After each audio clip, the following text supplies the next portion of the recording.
I will often point out that the rainmakers, the really successful business developers in law firms are the ones that are super busy, but are always responsive. They're the ones who are showing up. They're the ones who are doing the business themselves.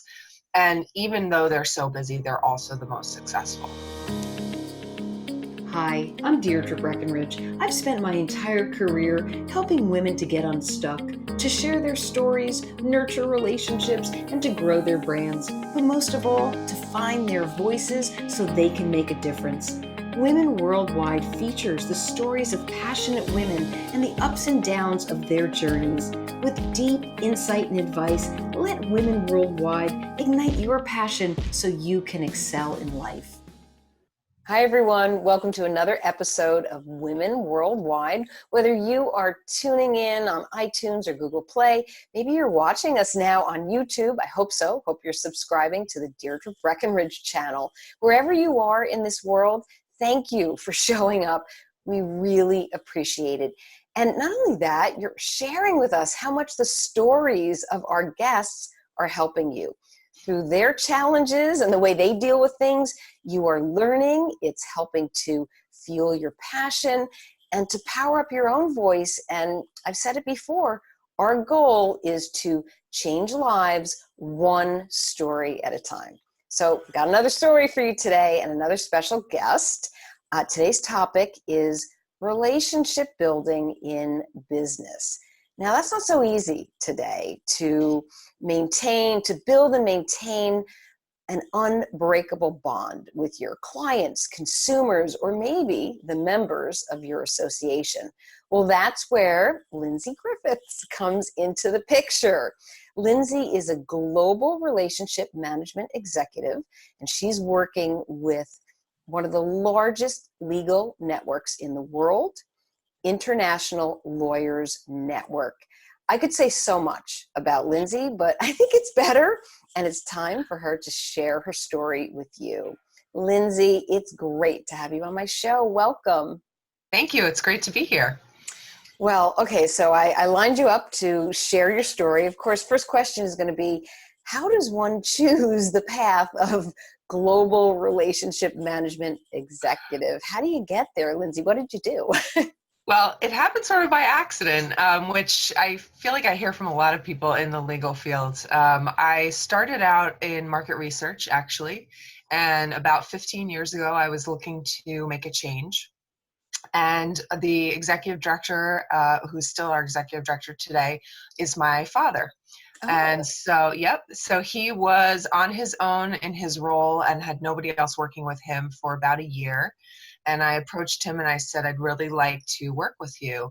And he said, well, I know you can do the work, but I don't know how the members would feel about having my daughter work for us. So why don't you come to a conference, meet some of them, and then we'll have the board interview you. And we went that route, and they hired me, and I've been with them ever since. I think that's so awesome that you wanted to work with your dad. That's a beautiful thing. And I'm sure that, besides getting beyond the board and the members' understanding, that he probably really appreciated the fact that his daughter wanted to work with him too. Yeah, it's been a really interesting journey. When I was little, he worked in foreign exchange and he worked very long hours and I almost never saw him. So it's been he's retiring at the end of this year. So it's been a great gift for me that the last 15 years we've gotten to spend so much time together and work together so closely that we've had this opportunity. I love that. I mean, I'm really close to my dad. I never had the opportunity to work with him, but there's nothing like being able to spend that kind of time with somebody that you love. So that is awesome. Let's talk a little bit about relationships in business, because with a big title like that, you probably have learned quite a bit about relationships. What does it take to maintain a good relationship with your members? Really, it takes consistency. That's the number one thing that I've found. For us, we have 4 conferences a year, and some of our lawyers like to think that they can just attend 1 or 2 of those and that makes a difference. And it does. And sometimes they think they can be a name in a directory. Fortunately, that doesn't happen very often in our group, but for lawyers, and when they're referring their clients, being able to know, like, and trust each other is hugely important. So they need to have that consistency of their relationships in order to build that knowledge, likability, and trust in those relationships. And so it's not just attending the conferences and getting to know each other, it's building those relationships in between conferences with constant touch points in a variety of ways. Yeah, I mean, and lawyers, like other professionals, are really busy. What does it take for you to, and maybe this is a part of your role, get them to understand that the more they take advantage of the things that are going on and the other professionals that are a part of the organization, the better off. More time invested means more value. The truth is, everyone is very busy. Anybody you talk to these days says, I'm too busy. So really, it comes down to how are you prioritizing things. And when you do prioritize, that's how important people feel to you. So I think we all understand that you prioritize the things that are important to you.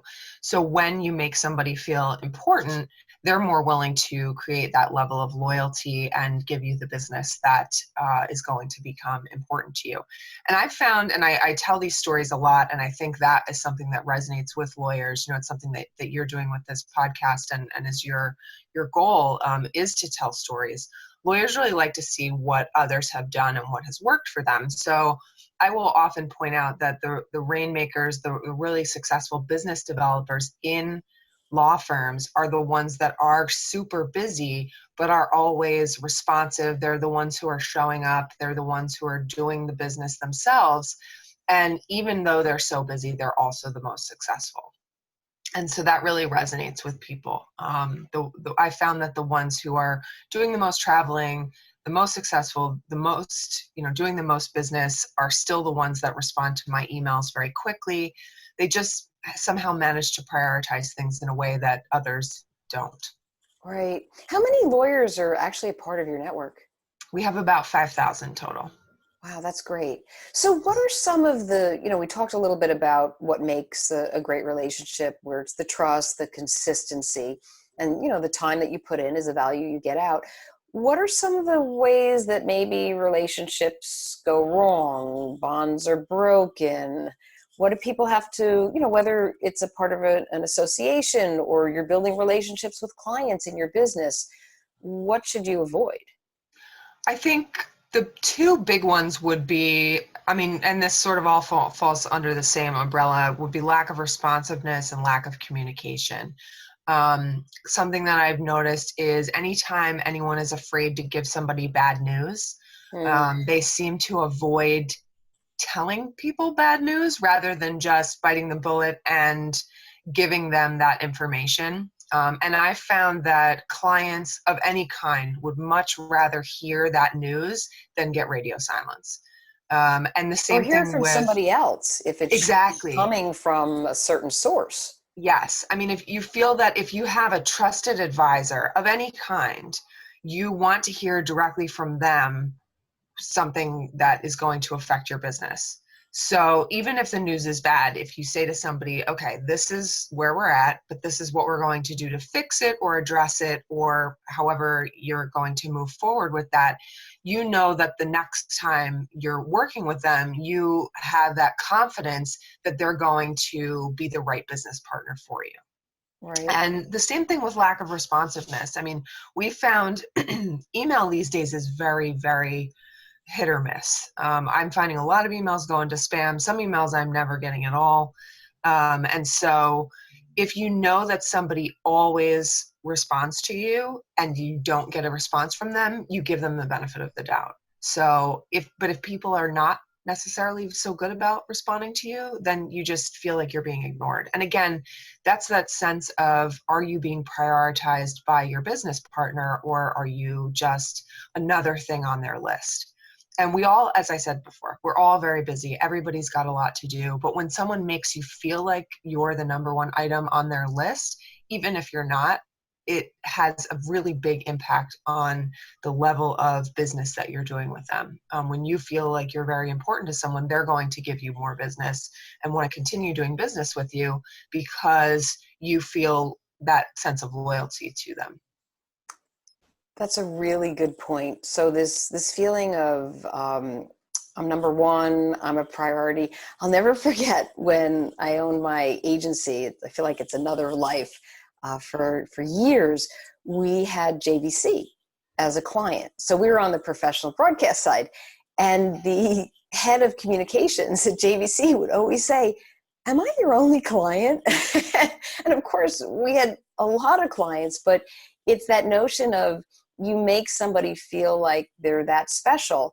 That company stayed with us for 9 years. Wow. And when you have a marketing communications firm, turnover is usually about every 3 years where the agency is up for review. So your point is well taken. The other thing you said about hearing the news and being direct and letting somebody know the negative, I can't tell you how many reputation issues and crises could be avoided if, right, people were more forthright with bad news and customers don't have to hear it from a media outlet or another partner or another customer rather than the company that they're working with. That's really important. What are some of the ways, you did mention email, which can be kind of like a black hole. Are there other ways that your members are connected or communications channels that you provide them? Yes, we encourage everyone to use as many communications channels as exist. We have been exploring Slack the last few months, which is very exciting for us. Adoption of new technologies among lawyers can be a bit slow. So, all right, in the back of my mind, I was thinking, wow, you guys are kind of up on the times. It's pretty good for lawyers. Yep, we have one firm, our firm in Abu Dhabi they have pretty much replaced email entirely with Slack. So I'm impressed. Yes, they're like our poster child for using Slack. But we have a lot of them that use Facebook, and I love to see the sort of social relationships that develop among them on Facebook is really wonderful to see because that really cements the business relationships. Sure. Is that a private group on Facebook that you provide? We do have a private group on Facebook, but they actually have their own individual connections on Facebook, which I'm friends with a lot of them on Facebook too. So I get to see those relationships separately. That must make you feel really good. It does. It does. Our thing has always been as an organization, our tagline is where lawyers become friends. And so to see those relationships develop beyond simply business relationships into these friendships that really underlie the business relationships and build that level of trust has been something that's it means a lot to me personally, and has been really wonderful for us. But so we use all of the social media channels, Twitter, Facebook, LinkedIn, pretty much whatever we can use. Our lawyers will text each other, WhatsApp. And lawyers on social media. Yeah. Oh, it's been a long journey. We had about, I think, 10 I kind of years. figured that. I knew somewhere you're going to say that. Yeah, 10 or 11 years ago, we started with LinkedIn, and I had our chairman at the time interrupted me as I was giving a presentation on it and said, "Nobody cares about what you're talking about," and wrap it up. And now we have a majority of them are on there. Yeah, so it's been a long journey to get them using social media, but they're on there. That is really good to know. I want to pivot a little bit because you are a woman working in a field, the legal area. I'm not sure what the ratio of the board is, but tell me a little bit about, or tell the listeners about being a woman and doing what you do. It's challenging some days. It's actually interesting working internationally because I find that it is more of a challenge in the U.S. than it is outside of the U.S.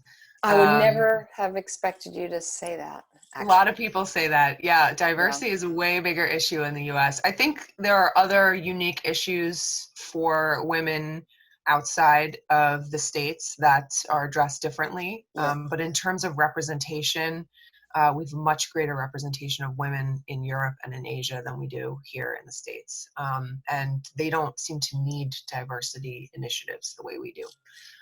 They have other types of diversity issues that we also struggle with in the US, but it's very interesting. So we have our own women's group within the ILN, which has been a passion project of mine for the last few years. And we just had our greatest representation of delegates at a conference, which was 30%. Fantastic. Yeah, it was great. We'd like to be a little bit closer to 50%, but we're getting there. But it's been challenging. I faced some interesting challenges the last few years. I'm being promoted to executive director at the beginning of next year. Congratulations. Thank you. That's awesome. Thank you. So when your dad retires, yes, you're taking his position. I am. Brilliant. Yeah. And there was a little pushback not by the majority of people have been very accepting and supportive, but there were a few people that felt that maybe I wouldn't be able to handle the sales piece, that have a different view of my leadership style, which tends to be more consensus building, I would think, than authoritative. So it's interesting. They have, different opinions of women than men. And some of that is a generational thing. A lot of the younger lawyers around my age and slightly older tend to be more supportive and are very pro women, pro diversity. So we're aging out as people retire. Very cool. So do you think it's just a matter of, is it proving yourself in a way that you could handle the money piece? Is it that consistency? What do you think, I'm sure people who take the time to get to know you see that you will make an excellent executive director. But was there anything that sort of stands out? Yeah, I think some of it is proving it. I think I have found over time that there are some people that will never be convinced. And it's hard to say. Sometimes you think, okay, is this because I'm my father's daughter? Right. And maybe it's an age issue also. So you never know where that line lies as to where their prejudices may be. Some of it is that I just need to get into the role and they'll see where it is. And some of it is, it could be an optics thing. Am I not doing a good enough job of promoting myself? And I've been reading some articles recently that are very interesting about how women tend to not do a very good job of self-promotion. And I am not very good at that myself. I admit that freely. However, when women do promote themselves, there is a different reception of that promotion than when men promote themselves. It's interesting. So there's also that sort of catch-22 where you want to feel like you can promote yourself, but when you do, you're maybe not going to be received in the same way that a man would be in the same position. So it's challenging for sure. I would say that a few people feel that once I was named to being my dad's successor, that I really did sort of step into the role, and I have done a lot of things in line with trying to show them that I'm ready to be in that position, even though I have done the role pretty much for, I'd say, the last Right. And you learn from the greatest teacher. Right. And as I've pointed out to several people, he's not going anywhere. I mean, he's still going to be my dad. I have him around for institutional knowledge. We're keeping him on as a consultant for another 3 years afterwards. And that's such a win-win for it is. Any way you look at it. It is. Yeah. I mean, it's great for us, but it's really funny. We had a retirement party for him in June at our annual conference, and some of the things that people ascribed to him, which, I mean, there is a very long list of successes and accolades that he very, very well deserves. But some of the things that he ascribed to him are actually projects that I pioneered. And so it was interesting to see. And I can't jump up and down and say, actually, that was me. But, it's quite interesting to see people's opinions. That's amazing. So, Lindsay, I'm just going to ask you to hold your thoughts for a moment. We're going to shift our focus over to the sponsor of today's episode. And our sponsor is Stephanie D'Alfonso, and she is an anxiety expert and coach. Her book is Goodbye Anxiety, Hello Freedom, How to Build Resilience and Overcome Anxiety. So I thought it would kind of be cool if I asked you maybe a tip or something that you do to reduce your overwhelm. And then I'll share a couple of my favorite tips or techniques from Stephanie's book. Excellent. I am a runner. So anytime I feel anxious, I usually go for a run. I'm a marathon runner, and that helps me tremendously. Excellent. Okay, so that is in Stephanie's book. It's under exercise, which is a really good technique. She has 35 techniques in the book. And two of them that I really like, one is strike a pose. So I find myself doing that a lot, that power pose. Now, if you're listening on iTunes, you can't see me striking a pose. Sometimes you'll see me in pictures like this. But I do that a lot. And it's because when you stretch your body, something is triggered and you're actually lowering cortisol levels. That stress is kind of melting away. So striking a pose, when you think of yoga and how relaxing that is, that's one technique. Another is having gratitude. When you have gratitude and you're thankful, it's all about neuroscience, and it triggers something in the brain. It's almost like the happy hormone comes out. It's the dopamine. And when you can keep having gratitude and you have more dopamine, well, guess what? That's a happy loop. So two things for me: striking a pose, having gratitude. They're in the book. And I just want to thank Stephanie D'Alfonso for being our sponsor and for writing Goodbye Anxiety, Hello Freedom. Okay, let's dive back into our discussion. So we were talking about you as a woman in your profession, some of the challenges. You had mentioned, I thought it was really interesting, the self-promotion, how it's difficult sometimes for women to self-promote, but when they do, and I think we all should, it's seen in different ways. And I'm just wondering, in the articles that you read, was the self-promotion, does that come across as almost showy, or is it more like an aggressive way to present yourself? What is it that was being pointed out so that other women listeners can understand? Yeah, I think that was really how it was seen. So men were seen more as, go-getters, and they were, very ambitious, whereas women were seen more as showy and maybe bragging a little bit too much. The characteristics that were associated with the promotion were much more negative when it came to women versus men in the same situations. So similar to, I think, some of the tests they've run where they've given the same resume to job seekers or people who are putting out jobs, but put a man's name on one and a woman's name on another, and had different reactions to the same exact resume. Yeah, I find this so interesting. There are so many differences. I hear these studies, and it just, I say to women, keep doing what you're doing. All of this self-promotion, the fact that the one thing that always stands out in my mind is when men and women apply or don't apply for a job because women feel like they don't have the qualifications. Like if it's 60% they know, they won't go for something, where men will absolutely go for it. Mm-hmm. I just think that the more women who are role models, such as yourself, who now becoming an executive director of the largest legal network, you can help others to understand the right steps to get there. And I think that's going to put more women in leadership positions. So kudos to you. It's really good.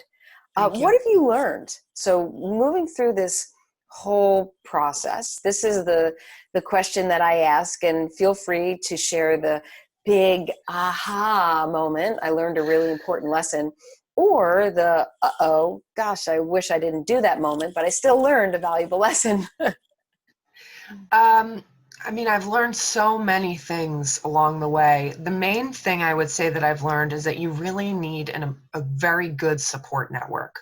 And of women. For me, it has been of women. When I was growing up, I was always sort of one of the boys. I just found that they were not as catty, I would say, and much more fun to be around. But once I became an adult, and it took me a long time to develop a really good supportive group of women, but once I found them, it was a real game changer. And women from various levels of professionalism, different industries, not all within the legal industry, but Yeah, a broad mix. That's really good yes, for different exactly. perspectives. Exactly. And that's been hugely important. People that and women who really want the best for me. So they're not afraid to tell me when I'm going to screw something up or to give me honest, direct feedback.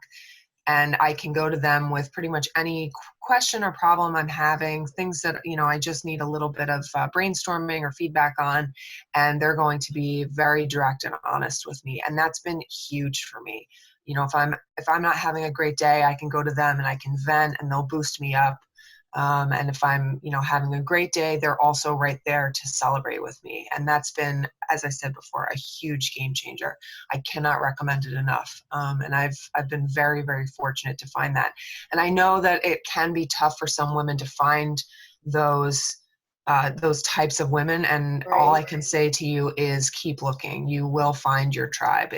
But it's essential that you find them.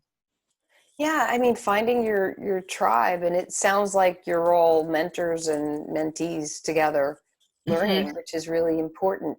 Is Absolutely. there, I mean, finding your tribe, was there ever a time where you were gravitating toward a group of women or someone, and then you realize that maybe this isn't the right person? You know, does that happen often? Yes, there have been a couple of people, and over the last few years, I've realized, that I sort of dodged a bullet by ending those relationships with being friends with them. That I had been close to at one time, and it turned out that it wasn't the right friendship for me. They weren't the right kind of support. And it's fine. Some of that, you go through a grieving process when you lose a Yeah, friend, even if you that's learn hard. that it is hard. And I think even when you know it was the right decision, it's still a grieving process. So understanding that those feelings are okay and they're normal, is totally fine. But it's having those other friends there to know that you don't need a certain number of friends. You don't need a certain type of friend. Well, you do need a certain type of friend, but um, that supportive friends are better than Yes, a trustworthy certain. friends. Yes, exactly. Genuine But and authentic. yeah, With exactly. integrity. Yes, those kinds of friends are the kind that you want. They are priceless. Exactly, exactly. And I think you come to learn who those people are, and it can be hard because it's not, you can't often tell who those people are right off the bat. Sometimes and sometimes you click right away, and sometimes you think you know somebody very well, and then you learn quickly or not so quickly that they're not trustworthy, they don't have integrity, and Right. you need to move away from them. And it is okay to make those decisions. Some of that I think comes with experience and age, I will say. As you grow up a little bit, you learn that it's okay to walk away from a friendship. It's okay to walk away from a bad relationship. That's fine. But Because you as long as change. I mean, I you do think people have change. to realize over the years, you're different when you're in your 20s and then in your 30s and 40s and 50s. So that's why, people grow apart, and that's okay. You can't Yes, force something to stay a exactly. certain way. Exactly. And your needs change. I mean, Yes. hopefully your career is changing a little bit. You may have a family, and you have a certain amount of time because you have young children, and then your children grow up. All of those things are going to be factors in what you do and what your needs are and who your friends are. Right. So we've talked a lot about your career, being a woman executive, that important network that you've built. What about your free personal time? Is there anything, any passion, hobby what do you do when you don't have your global relationship management hat on? Oh, I've got a couple of things. I'd say my two big ones are I am a photographer in my free time. Copious free time. I know it's very funny. I love to take photos when I'm traveling, and especially of animals. And Oh, do yes, you have an Instagram? I do. I do. Okay. It's Lindsay Griffiths Photography is my Instagram for my photos. And I am hopefully going to get my act together and actually sell some pictures at some point. That's wonderful. Well, And I'm a sucker for animals. oh yeah, I've got some pretty good ones on there. I'm a sucker for animals too. So yeah, I've got some good ones on there. And I really enjoy I do some crochet hats and for cancer patients and at the moment in the state of New Jersey. That's Um, awesome. yeah, That's I my like. home state, New Oh, Jersey. nice. That's right. That's right. Jersey's in the house. That's right. Yeah, so my cousin, and I don't, unfortunately, I don't remember him, but when I was quite young, was diagnosed at the age of 3.5 with Oh, leukemia that's and so passed away sad. when he was 5. Right. So cancer was quite, growing up, cancer research and supporting families with cancer has always been very important to my family.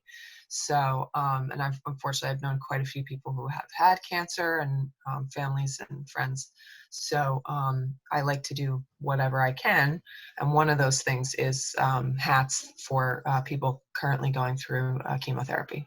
What a beautiful way to give back and to support a really important cause. Yeah, keeps me busy. Yeah, oh, I'm sure it does. Do you have a website, or do you do this so that people know about, your hobby, or is it just the Oh, happenstance and who you meet and you share and yeah, I normally don't talk that much about it. Just a few people know. I do it when I have some free time. I can usually do a hat in an evening. It doesn't take me too long. And then there's a woman locally in the Jersey Shore area that I send a box to every great, periodically. Yeah. terrific. And it is crocheting hard? Is that something that took you a long time to figure it out, or you're just bam, I you got it? I feel like I've always known how to crochet. My grandmother taught me when I was very young. And so I have pretty much always crocheted. So she's passed away a few years ago now, but in her much older years, she lost her sight and she couldn't do it anymore. So, but it was something we always did together. And she was very heavily involved in cancer research as well. So I always think of my grandma when I crochet. Oh, that's beautiful. Thank you for sharing that. Oh, thank you. That's really nice. So, Lindsay, what sort of keeps you going every day? Motivated, your inspiration? I mean, you have a busy, I'm sure, hectic position, and yet you still find time to do the crocheting and your photography. What is it that gets you up every morning? Well, if I'm really being totally frank with you, it's a fear of failure, and And a that your dad's very, still around? yes, and a very serious perfectionism tendency. But I'm working on that. Um, There are some techniques in this book. yes, I have. I was thinking I would pick that up since I have very serious anxiety. But seriously, I also, my lawyers are great, and I really love the idea of figuring out I'm how to. glad that's on tape. I'm glad we're Yeah, videotaping. don't You tell just said them. mine. The lawyers are great because I don't know if I've heard that statement so often, but okay. Depends on who you're talking. No, most of my lawyers are great. Maybe there's one or Fantastic. two. No, they're great people. But I love the idea of the challenge of figuring out how to better help them collaborate and layer those relationships. And that's really my mandate for the next however long I'm doing this, is to figure out how to do that. And I really am motivated by that. But also, I have 4 nieces who range in age from 10 to 1. And they really, being a role model for them and figuring out how to, be positive and strong and all of those things. Once the 10-year-old, as soon as she was born, pretty much I was like, how can I be a better person for her. And that's very, very important to me. That's awesome. And you get to watch and see them grow and learn and develop and right? It's amazing. They're amazing kids, just amazing kids. I'm very lucky. Yeah, you are. I mean, that's a blessing, truly. Yeah. And you will be an excellent role model. I wonder if any of them will follow your path and I be women know. executives like Aunt Lindsay. Yeah, I know. The oldest one is already asking me when she can travel with me. So, although she doesn't even want to sleep over very much, so I don't think she'd really want to go away with me. So, Right, one step at a time. You'll that's what I definitely told get her. there. Another So few years. yes. While we're on the topic of getting motivated and sort of what keeps you going, where does social media fit in? Because when I think of social media, I do think about keeping in touch and relationships. Is it for relationships or is it a distraction? How are you feeling about social media? It's interesting because I was a very early adopter of social media, and Twitter for me was the place where I met a lot of my legal marketing colleagues at that time. I do less marketing now than I used to. Um, and that it used to be more about engaging than it is now, I feel like. And same for some other forms of social media. For me, I think it can really be about relationships if you're careful. Mhm. So as I think if you use it very strategically, it can be a good tool. And things I would suggest for that are if it's very good if you have a blog. So if you're blogging and you use your blogs to ask questions and you post those questions when you share your posts, or even if you're just sharing questions and you engage with the people that answer them. If you wanted to meet somebody that's in your industry and you reference their work in your blog post, that's also really helpful. And then you can send them a LinkedIn invitation, share your post with them, and use that to connect offline. I find that most of my social media use these days tends to be less public. So I use Instagram a ton. It's probably my favorite social media tool. But I do a lot of sort of Facebook Messenger to keep in touch with people I already know. And I use LinkedIn quite a lot. So Oh, yeah. professionally, yeah. How many hours do you think you spend a day on social media? Just curious, even if it fits in with the realm of your work too. I don't know. That's a good question. Maybe 2 at the most. I used to use it much more than I do now. We use it quite a lot for business purposes, but I have somebody else that's managing our social media.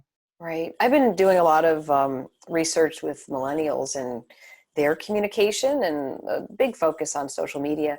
And when I ask that question, they usually say 5-6 hours a day. And somehow I feel like, I bet if you added in YouTube, Yeah. it would be more. I bet if you added in some Slack, it would be more. So I'm always curious to find out how much time Sure. professionals spend on social media. What about educating yourself? Staying on top of your game? I'm sure it's really important for what you do. How do you kind of keep up with the trends? It is, and it's challenging. I try to go to at least one industry conference a year. I've been involved with the Corporate Legal Operations Consortium for the last couple of years, which has great programming. I usually go to their London conference, which is early on in the year, and then reading as much as I can, both within and outside of the industry. I feel like we tend to be very siloed and insular as an industry, the legal industry. So I like to look at what other industries are doing to try and get additional ideas, and see what other people are doing, but also, see who some of the top minds are within legal and read their blogs and articles, to make sure that I know sort of what the trends are and what everybody's talking about. Because although the legal industry didn't change for a long time, we have been in a very big period of change for about 10 years. Right. I like that you said that you look at other industries. I think sometimes professionals get trapped in, let me just look at the competition around me. And I mean, that's good. You always want to know your direct competition, but looking outside and different perspectives and the way that companies or organizations are doing things can really, really help, even Yeah. if it's indirect to you. So Lindsay, I can't even believe that we're at the question that wraps up with advice, right? Time flies by. What advice would you give to Women Worldwide listeners about building, maintaining, and keeping those really important bonds in a relationship? I would say just, as I said to start out with, consistency. Make sure that the people that you want to be close to, you are communicating with on a regular basis. Don't be afraid to reach out. We have so many forms of communication these days that I think everybody knows there's a way to stay in touch. So if you don't stay in touch, people assume that you're not a priority for them.